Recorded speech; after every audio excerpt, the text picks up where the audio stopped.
अच्छा, ऐसा धोखा हमारे साथ किया, भोगोगे तुम।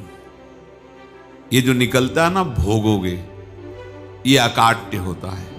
क्योंकि किसी का भी हृदय, मान लो किसी भी जीव जंतु को आप कष्ट दें और उसका हृदय आह भर जाए, तो वो आह वज्र की लीक है, तुम्हें भोगना पड़ेगा। वो आह किसी की ना लेना जिंदगी। कोई ऐसा कोई आह भर करके कह दिया तुम समर्थ हो, हम तो कुछ कर नहीं सकते, और अंदर से दुख, फिर तुम्हारी सामर्थ्य काम नहीं करेगी, मिट्टी में मिला देगी। ऐसा नहीं कि आप जो कर रहे हैं कोई देख नहीं रहा, कोई हिसाब किताब नहीं, जो कर रहे हैं अवश्य में भोक्तव्यम, बहुत सावधान।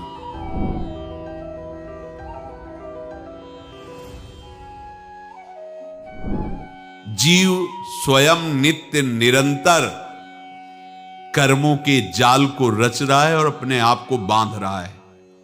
आपको मुक्त होना है, बंधना नहीं है।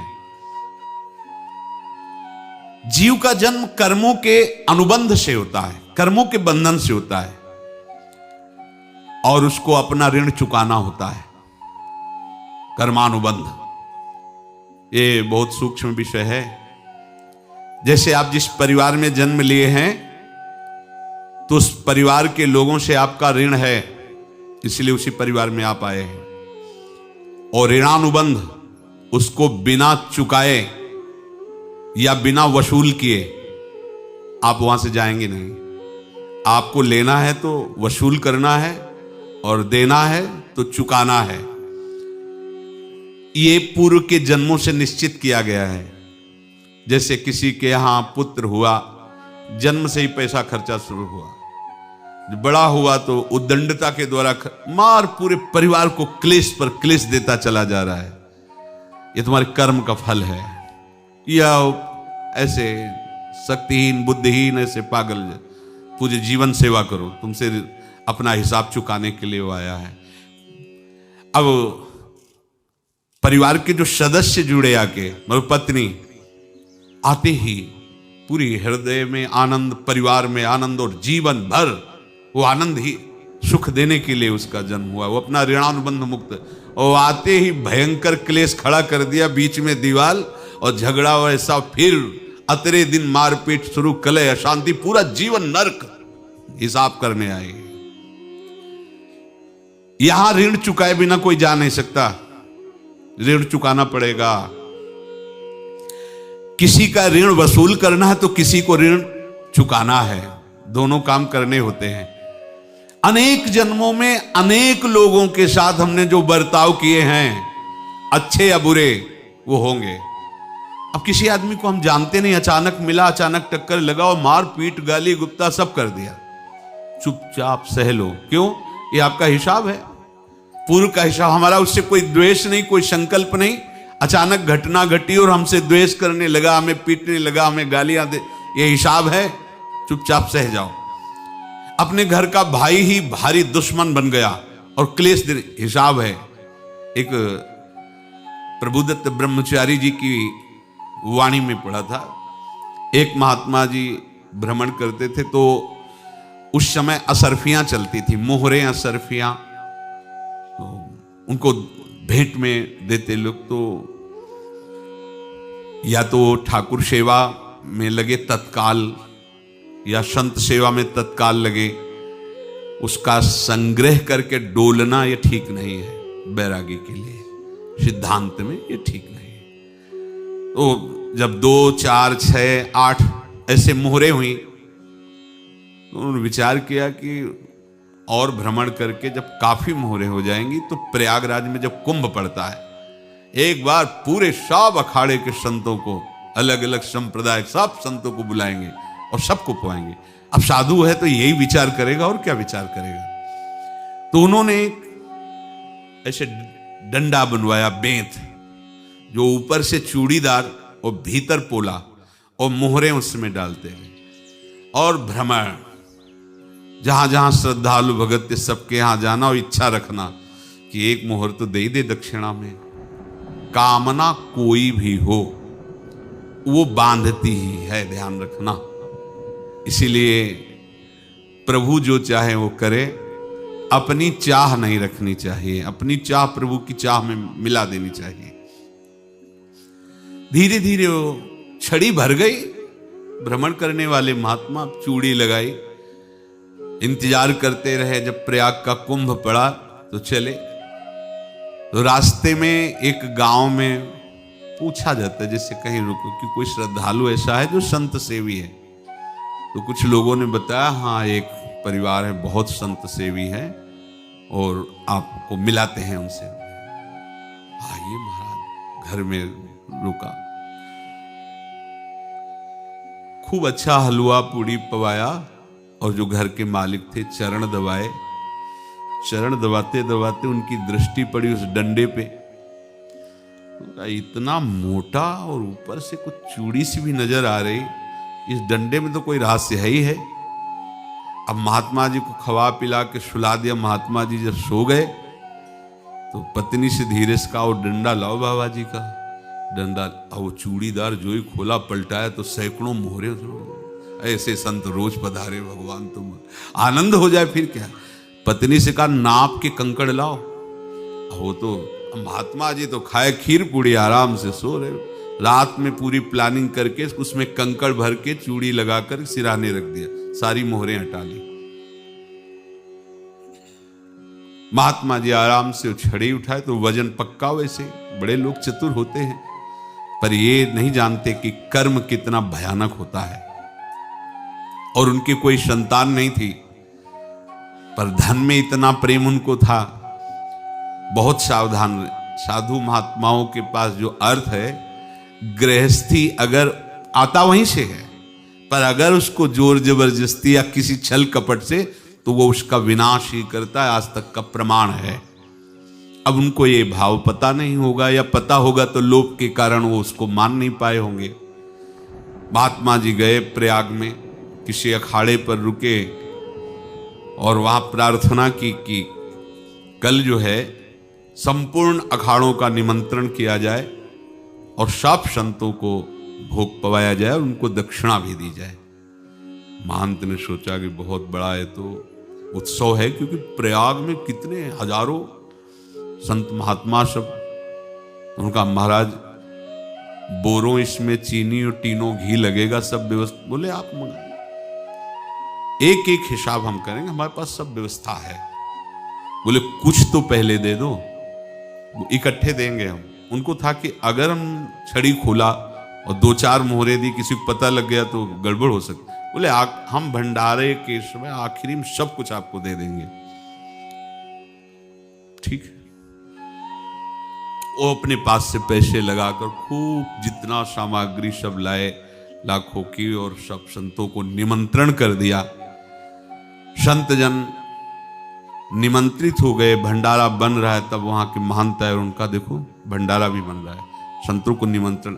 अब आप अर्थ की व्यवस्था कीजिए, क्योंकि इतनी बड़ी हमारी सामर्थ्य नहीं थी जितना हमने किसी तरह हमने व्यवस्था की। अब मुझे अर्थ चाहिए, तभी आगे की व्यवस्था बढ़ेगी। संतों को दक्षिणा देंगे और जिनसे अर्थ लिया उनको दे। देखो रसोई बन गई सब। उनका छत में विश्वास नहीं तो ये अभी चूड़ी खोली। उनको तो था ना कि मोहरे हैं, कंकड़। तो जैसे कितना उनको सदमा लगा होगा। हजारों संतों का निमंत्रण, रसोई बन, मतलब संत हो के छल कपट। तो उनका महाराज आपने तो हमारा नाश कर दिया, जो महंत थे। अब बताओ रसोई बन गई, संत निमंत्रित हो गए और आप ये कंकड़ दिखा रहे हैं हमको। आपने तो हमें बर्बाद कर दिया। हमारी इतनी सामर्थ्य नहीं थी, आप पहले बता देते। संत होकर ऐसा छल कपट। अब वो बोले तो क्या बोले, क्योंकि उनको पता था कि मोहरे हैं इसमें। अंदर से उनका चिंतन गया उसी सेठ के पास। अच्छा, ऐसा धोखा हमारे साथ किया, भोगोगे तुम। ये जो निकलता है ना भोगोगे, ये अकाट्य होता है। क्योंकि किसी का भी हृदय, मान लो किसी भी जीव जंतु को आप कष्ट दें और उसका हृदय आह भर जाए, तो वो आह वज्र की लीक है, तुम्हें भोगना पड़ेगा। वो देखो भीष्म जी को भोगना पड़ रहा है ना। सांप को ऐसे धनुष की नोक से उठाया और बंबूल के कांटों के ऊपर फेंक दिया। कई दिन तक सेदा हुआ, वो आह भर करके मरा। तो आपको 6 महीने बाणों की सैया पर आह किसी की ना लेना जिंदगी में। कोई ऐसा कोई आह भर करके कह दिया तुम समर्थ हो, हम तो कुछ कर नहीं सकते, और अंदर से दुखी, फिर तुम्हारी सामर्थ्य काम नहीं करेगी, मिट्टी में मिला देगी। फिर ये तो संत थे और भगवत आराधना के लिए, संत आराधना के लिए ही ऐसा किए हुए थे। अब इनका कैसे मुंह दिखाएं? अब क्या करें? सुबह संत जन आएंगे, सबके बीच में हमारी कि देखो इन्होंने, अब क्या करें? गए और संगम में जाके छलांग लगाई, अपने प्राण त्याग दिए। अब उनके तो पास मोहरे थी और व्यापार बढ़ा, और 9-10 महीने बाद ही लड़का हुआ। अब तो उनको कि संत फलीभूत हो गया। देखो व्यापार चल रहा, लड़का नहीं होता था, लड़का भी हो गया, बड़ा आनंद छा रहा है। जब से वो प्रकट हुए और धन की वृद्धि शुरू हो गई, पढ़ाई लिखाई में उनके खर्चा हुआ सब, बस बीमारी शुरू हो गई उनके शरीर में, अब उसमें पैसा जाना शुरू हुआ। इतने आसक्त तो वो दोनों हो गए कि कुछ भी हो, व्यापार ठप, संपत्ति बेचना शुरू। तो उन्होंने कहा कि बेटा मैं क्या कर सकता हूं तुम्हारे लिए? बोले हमारी अंतिम इच्छा है प्रयाग चलो, और जितने प्रयाग में संत महात्मा सबको एक बार भंडारा करवाओ, हमारी इच्छा अंतिम है, क्योंकि अंतिम यही इच्छा थी। बोले अब ज्यादा संपत्ति तो नहीं रह गई, तो बोले घर बेच दो, मेरे लिए ही तो है, बेच दो, मुझे लगता मैं बचूंगा नहीं, पर मेरी अंतिम इच्छा पूर्ण कर दो। घर बेच दिया, जेवर बेच दी। वहां गए, जब संत सेवा की तो बोले मुझे संगम तक ले चलो। संगम तक ले गए और बोले समझे तुम चुराए थे और हमने उसको छीना है, कुछ नहीं रह गया तेरे पास कुछ, अब केवल ममता और आसक्ति में जल कर मर और नरक प्राप्त कर। मैं वही महात्मा हूं जिसकी तूने मोहरे ली थी, शरीर छोड़ दिया। महात्मा को जन्म लेना पड़ा और इनको दुर्गति भोगनी पड़ी। ऋणानुबंध होश में, ऐसा नहीं कि आप जो कर रहे हैं कोई देख नहीं रहा, कोई हिसाब किताब नहीं, जो कर रहे हैं अवश्य में भोक्तव्यम, बहुत सावधान। अनेक जन्मों में अनेक लोगों से जो कुछ लिया दिया है, इस लेने देने को मिटा देने के बाद ही तुम मुक्त हो गए। इसीलिए एक उपाय है, लेना न देना मगन रहना। क्या? मालिक को समर्पित हो जाओ, मालिक को अपना माना हुआ समर्पित कर दो, खत्म। अहम त्वाम स्वरूपापेभ्यो मोक्षयिष्यामि, सब खत्म, आगे पीछे लेना देना सब खत्म। एकादश स्कंद में भगवान श्री कृष्णचंद्र जी ने कहा जो मेरे चरणों का आश्रय लेकर भक्त मेरा भक्ति करता है, उसके पितृ ऋण, मातृ ऋण, देव ऋण, ऋषि ऋण, सब ऋणों से मैं मुक्त कर देता हूं। बस यही एक उपाय है जो इसके बंद करने का उपाय भक्तों के लिए है, वो यही है, भगवान की शरण में होकर अपना माना हुआ पूरा भगवान के अर्पित कर दो। अर्पित करने का तात्पर्य उसमें अहम हटा दो। त्वदीयं वस्तु गोविंदम तुभ्यमेव समर्पये। जिनसे तुमने सेवा करवाई है उनकी सेवा करनी पड़ेगी, जिनसे तुमने जो कुछ लिया है उनको देना पड़ेगा। ये लेने देने का व्यापार जब तक समाप्त नहीं होगा तब तक तुम्हारा जन्म मरण चलता रहेगा। अब आपको यहां समझना है, यदि आपसे किसी ने पैसे लिए बेईमानी करके नहीं दे रहा है तो आप उसको गाली मत दीजिए, आपने बेईमानी की थी इसलिए आपकी बेईमानी हुई है, ले गया, कोई बात नहीं है, बंधन से मुक्त हुए, जो बोझा था चला गया। उसको ऐसा ना देखे कि ये बेईमान हमारे रुपए मार लिए, अब जो कुछ होगा देखेंगे। अगर आप आगे नया कुछ करते हैं तो फिर आगे का हिसाब आपको भोगना पड़ेगा, ध्यान रखना। ऐसा नहीं है कि आपको भोगना नहीं पड़ेगा। एक ही उपाय है कि अब जो शरीर धारण किए इसी में जो भोग ले, आगे ना होना चाहिए। तो क्या करे? सर्वतो भावेन भगवान की शरण ले ले। ये तो सर्वाणि कर्माणि मयि सन्न्यस्य मत्पराः अनन्येनैव योगेन माम ध्यायन्तु उपासते तेषामहं समुद्धर्ता मृत्यु संसार से। ये बड़ा कठिन है पार होना, कोई छोटी मोटी बात है। एक महात्मा बाल्यावस्था से भजन करते थे, शालिग्राम भगवान पास रखते थे और उन्हीं की आराधना करके बस पाठ, नाम, जप और भ्रमण करते थे। यौवन अवस्था थी, गंगा जी के किनारे अपने ठाकुर को विराजमान करके स्नान करने के लिए कपड़ा ही उतार रहे थे कि 90 लोग आ गए, भाला तलवार सब ले, मारो मारो इसको मारो, घेर लिया। तो उन्होंने हाथ जोड़कर कहा, हमने क्या अपराध किया, कोई सुन ही नहीं रहा। तो उन्होंने कहा, मार तो डालोगे ही आप 90 लोग, हम कोई अस्त्र शस्त्र तो लिए नहीं, एक बार हमें गंगा में डुबकी लगा देने दो और अपने ठाकुर को स्नान करा देने दो, फिर इसके बाद आप मार देना।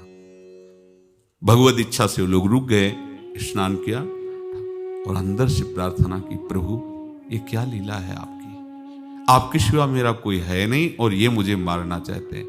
तो भगवान ने, जानते हो क्या कहा उनके अंतर में, तुम मेरे में ध्यानस्थ हो करके शरीर को छोड़ो, ये लोग मारेंगे, ये मेरे भजन का फल है कि तुम्हें 90 जन्म नहीं लेना पड़ेगा, एक ही जन्म में 90 मिलके, तुमने 90 हिंसा की थी पूर्व में, तो तुम्हें 90 बार जन्म लेना होता और एक एक करके मारते। ये मेरे भजन का प्रताप है कि एक बार में ही 90 का हिसाब हो जाएगा। तुम आंख मूंदो, मेरे ध्यान में मगन रहो, मेरे प्रताप से तुम्हें कोई चोट नहीं होगी और स्वाभाविक मूर्छावस्था में प्राण तुम्हारे छूट जाए। ऐसा ही हुआ, ऐसा हुआ। तो ये बात समझ लो कि ये जो कर्मानुबंध है, ऋणानुबंध है। आप देखो, अगर शाप महात्माओं ने दिया कि तुम्हारे वंश का इससे विनाश होगा, तो भगवान भी परम धाम जा रहे तो उसी कील से, बाण की नोक में जो मछली लील गई थी, छोटा कण, उसी से की नोक बनाई और उसी नोक प्रहार किया, भगवान के श्री चरण में वही बाण की नोक लगी और भगवान ने स्वीकार किया ना। भगवान का बड़ा लीला विचित्र है। अगर छुप करके उधर रामावतार में बात, तो इधर ऐसे स्वीकार किया है भगवान ने। ऐसा कहीं नहीं दिखाया कि मैं भगवान हूं तो मैं अपने लिए, ऐसा नहीं दिखाया। नारद जी का हित किया पर नारद जी ने शाप दिया तो भगवान ने स्वीकार किया। बंदरों ने ही सहायता की, जैसा बोले थे वैसा। ये लीला इस शरीर में भोगनी पड़ेगी। हाँ, ज्यादा को कम में भुगता देंगे, पर अब अगला शरीर ना मिले, इसके लिए सर्वतो भावेन भगवान के आश्रित हो जाए। जैसे आपने दुकान फैला रखी है तो उसमें दो काम होते हैं, लेना और देना। किसी को उधार दिया है तो हमें उससे लेना है, और कोई नगद देकर सामान ले रहा है तो उसे सामान देना है, या उधार लिया है तो हमें उधार देना है। अब अगर दुकान बंद करनी है तो तुम्हें देने वालों पर जोर देना है, लेने वालों पर जोर नहीं।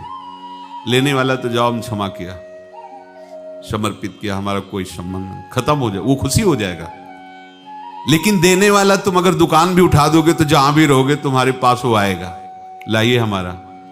तो देने पर नजर रखिए, जिसका जिसका हिसाब है वो आपके सामने आता जाए, हटाते जाओ। लेने पर नजर मत रखिए और दुकान फौरन उठा दीजिए, नहीं अगर लेते देते रहे तो चलता रहेगा। आगे चलकर कुछ लेना न देना, मगन रहना बस अपने प्रभु के चिंतन में। अब हम कैसे जाने कि किसको क्या देना है, हमें क्या पता? तो हम पूरा हिसाब जिनको पता है उनको दे देते हैं, समझ रहे हो? उनको पता है क्या लेना है क्या देना है, तो इनके पास पहुंच गए या सरकारी हिसाब से सब बराबर कर देंगे। हमको अपनी जिम्मेवारी इनकी चरणों में समर्पित कर देना है, तभी हम जीवन मुक्त होंगे। ये रहस्य की बात है। प्रभु कह रहे हैं, यस्य सर्वे समारंभाः काम संकल्प वर्जिताः ज्ञानाग्नि दग्ध कर्माणं तमाहु पंडितम बुधाः।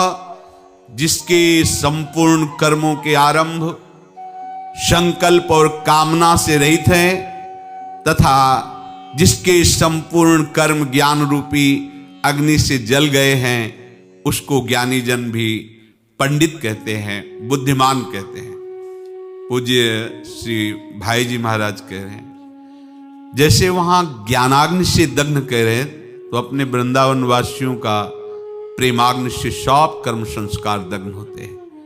जिस समय आपके हृदय में भगवत प्रेम का प्रादुर्भाव होगा तो लेश मात्र कभी तुम्हें दुख नहीं भोगना पड़ेगा। प्रेम का प्रादुर्भाव होते ही दुख का नाश हो जाता है, महासुख। जब प्रेम का प्रादुर्भाव होगा तो समस्त पाप भस्म हो जाते हैं, अशांति नष्ट हो जाती है, संसार ज्वाला स्पर्श भी नहीं कर सकती है। जब भगवत प्रेम का प्रादुर्भाव होता है तो हो सकता है उस उपासक के जीवन में दुखों का पहाड़ टूट पड़े, परिवार खिलाफ, शरीर रोगी, अव्यवस्था, बहुत बहुत कुछ, सब कुछ। कह रहे हैं इतना सब होने पर भी उसके हृदय में कोई भी दुख नहीं होता। ऐसा सामर्थ्यशाली भगवत प्रेम है। भगवान के चरणारविंद का जिसके हृदय में प्रेम है, भारी से भारी दुख भी उनको विचलित नहीं कर सकता।